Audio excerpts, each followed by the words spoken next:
l'embouteillage doctrinal, l'embouteillage idéologique qui colle à toutes ces notions actuelles et à la mode, la notion de djihadisme, de... Mais reste que Oui.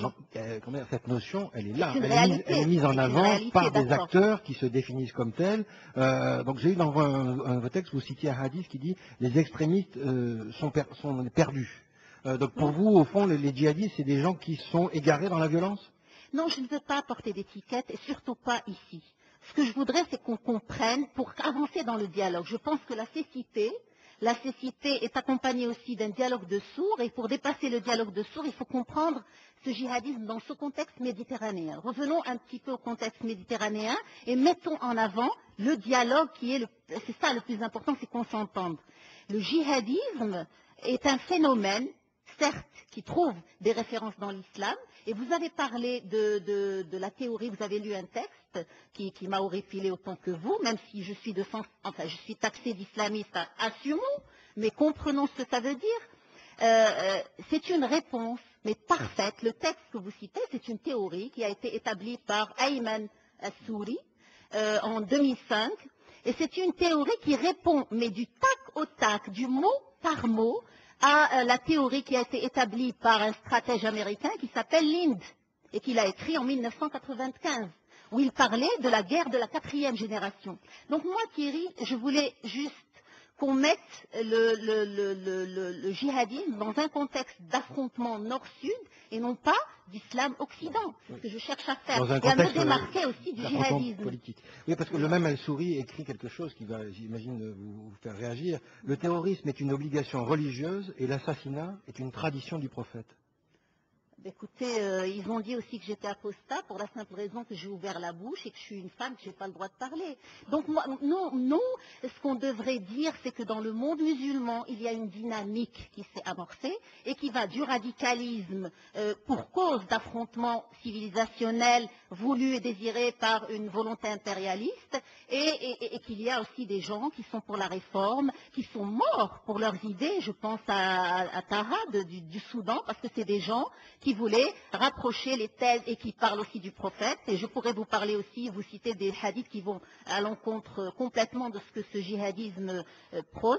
Donc moi, je pense que le djihadisme est une crispation identitaire basée sur la religion islamique. Et d'ailleurs, je ne sais plus, je pense que c'est Marc Jürgen Meyer qui a parlé de nationalisme religieux qui sont en train de se développer un peu partout dans le monde et pas seulement en islam. Juste une dernière idée, Thierry, qui est très importante. Ce matin, j'entendais parler de sécularisation du monde. Et ben, je suis désolée, moi j'ai lu des penseurs actuels qui sont en train de, pas seulement dans un cadre d'intellectualisme de salon, mais dans un cadre de prospective politique, géopolitique et géostratégique, qui sont en train d'établir des constats, et non pas des rêveries intellectuelles, des constats. Il y a une désécularisation du monde avec preuve à l'appui. Donc ça, c'est une dimension, je dirais, qui vous réjouit, qui est au fond une expression plus significative du religieux. Alors, vous défendez, Nadia Yassine, une vision islamique du monde et l'idée d'un pacte islamique pour la société.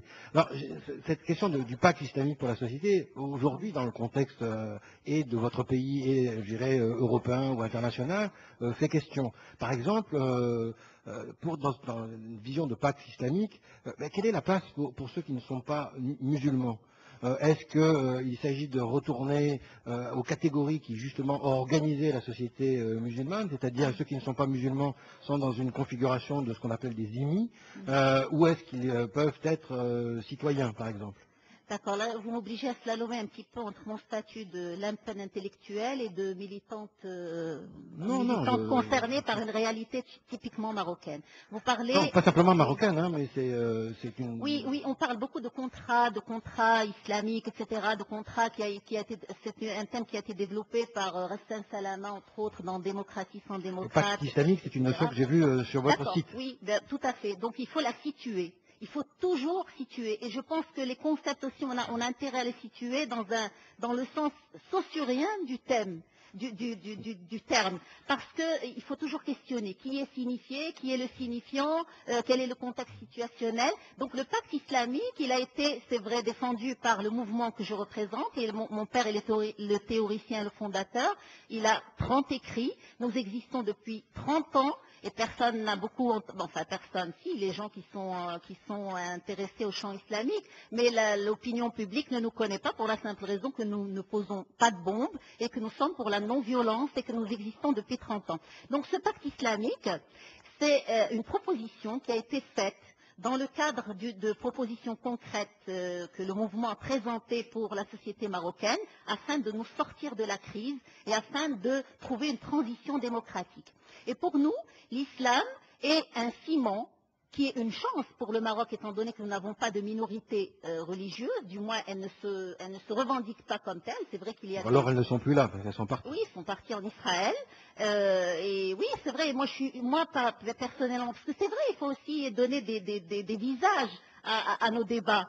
Je suis née dans un mellah et nous avons des relations de très bon voisinage. Nous avions des relations de très bon voisinage avec nos voisins juifs avant qu'ils partent en Israël.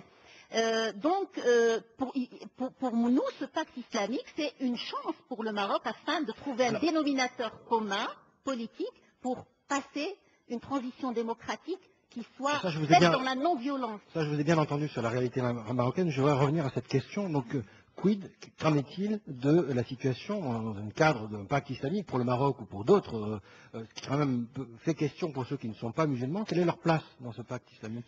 Mais justement, c'est pas du tout un pacte d'exclusion. C'est plutôt un pacte d'entente sur un dénominateur à la base qui est commun. Au Maroc, et M. Tosi peut-être pourra confirmer, personne ne se dit anti-musulman, tout le monde se dit musulman. Très bien, donc c'est un dénominateur commun après une histoire avec le pouvoir qui a tout fait pour nous diviser en tribus, pour nous diviser en sensibilités gauchisantes, alors que ça ne veut rien dire au Maroc parce que c'est de la manipulation purement démagogique. Nous avons dit, voilà, c'est un ciment qui pourrait nous relier, mais nous avons appelé, nous avons des écrits. Je peux vous donner la preuve de cela parce que nous avons des écrits. C'est pas du tout, un discours que je tiens pour l'image et pour le...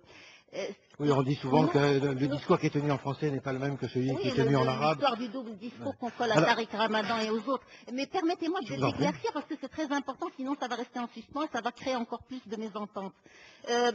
Donc, pour nous, on avait appelé au dialogue toutes les sensibilités, tous les partis et toutes les partis politiques au Maroc. Mieux que ça, c'était pas resté de la théorie, c'était passé dans la pratique. Nous avons fait ça pendant 3 ans. Il y avait des conférences nationales. C'est une sorte de traduction de ce que vous appelez, vous, dans les transitions démocratiques, une conférence nationale basée sur notre identité religieuse. Des phénomènes de délibération. Alors vous écrivez, nous devons cesser de nous prosterner devant l'oppression. Donc vous êtes considéré d'ailleurs dans votre pays comme une opposante, quelqu'un qui n'accepte pas le régime tel qu'il est, ce qu'on appelle le marzen. Mais ne pensez-vous pas, en tout cas c'est l'impression que beaucoup d'observateurs peuvent avoir, qu'il y a ce qu'on pourrait appeler une forme d'oppression islamique. Les mouvements islamiques sont liberticides, et notamment, puisque la question de la femme est posée, notamment pour la liberté des femmes, leur liberté d'aller et de venir, de se vêtir comme elles souhaitent, voilà. Donc, je suis complètement d'accord avec vous. Il y a beaucoup d'approches liberticides dans la pensée dite islamiste, et moi je préfère dire il y a une dynamique, une pensée islamique, il y a une vie intellectuelle dans le monde musulman malgré tout ce qu'on peut dire, et qu'il y a, c'est vrai, beaucoup de controverses et qu'il y a beaucoup de débats. Moi-même, j'appartiens à un mouvement qui essaye de dépasser une lecture qui a été figée justement par les pouvoirs, et pour nous, nous en avons contre le pouvoir parce que pour nous, le pouvoir a été un paramètre sclérosant pour notre foi qui, à l'origine, était une foi universelle, était un message universel qui converge complètement avec tout ce qui a été prôné au niveau universel comme droit de l'homme, comme organisation de la cité dans un sens démocratique, et il faut prendre du recul par rapport au concept aussi. Alors cette interprétation justement au féminin, Nadia Yassine, des textes religieux, de l'effort d'interprétation du ijtihad qui peut exister dans l'islam contemporain. Eh ben, écoutez, en fait, dans notre mouvement, nous conjuguons deux volets. Le volet théorique, justement,